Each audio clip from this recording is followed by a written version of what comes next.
I'd recommend that you set up at least one social media channel to begin with, and set up a very simple website. This can be a long discussion.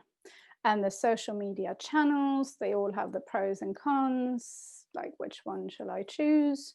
And it depends very much on where your prospective students hang out, right?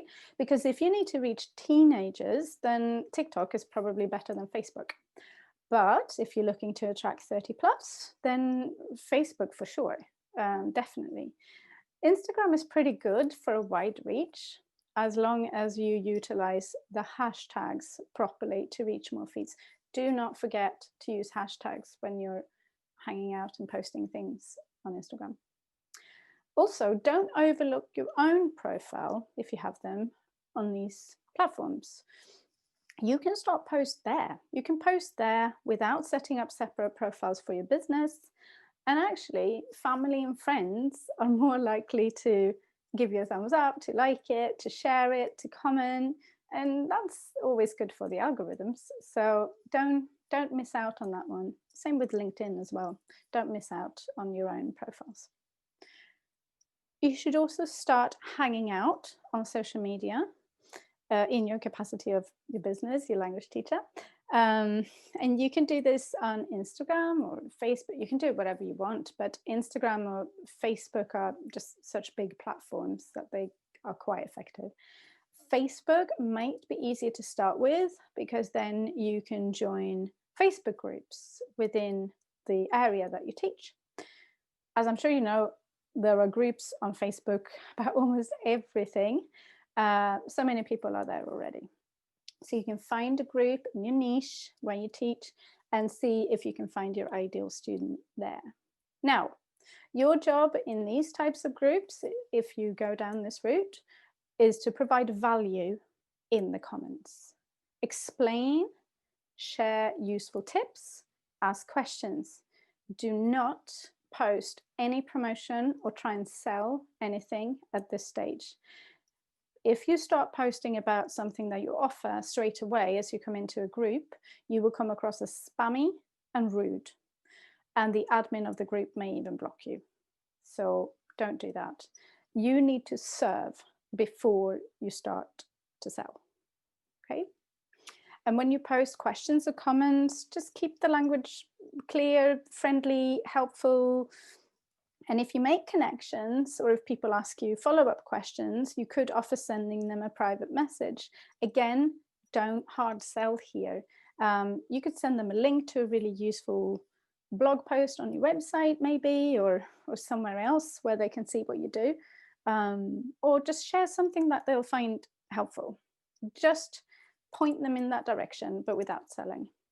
If you're just being helpful and kind, and then make sure that people also can see what you do and what you offer. So make sure that they can tell from maybe like your profile bio in Instagram or on Facebook as your title or something like that.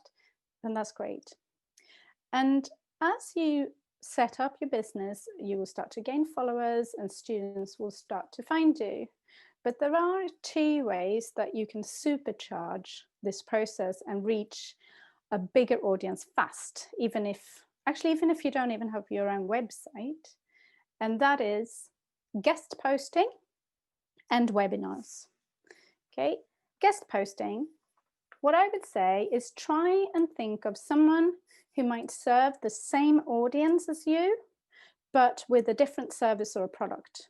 So in other words, not a competitor. And you can then approach them, the person, the organization, the company, and suggest a collaboration. For example, guest posting on their blog. You obviously need to write a good quality article for this, but it's a great way to get you in front of a new audience.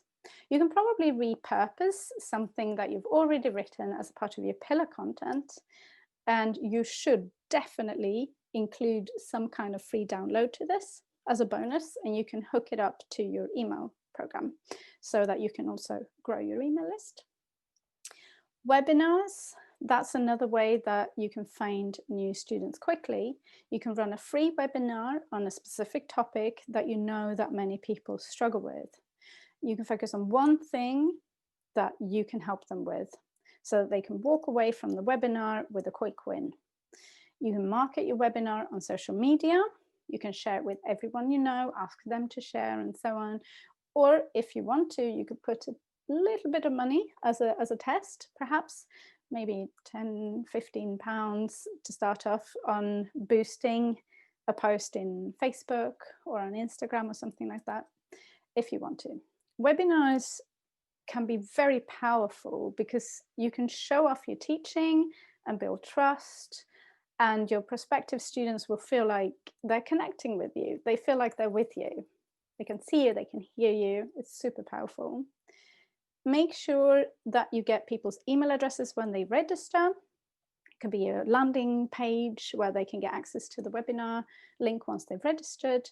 And you can run this kind of webinar on Zoom or as an unlisted live stream on YouTube.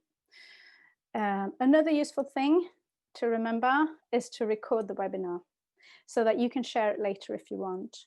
Or you can even pull little clips out of it and use in your marketing.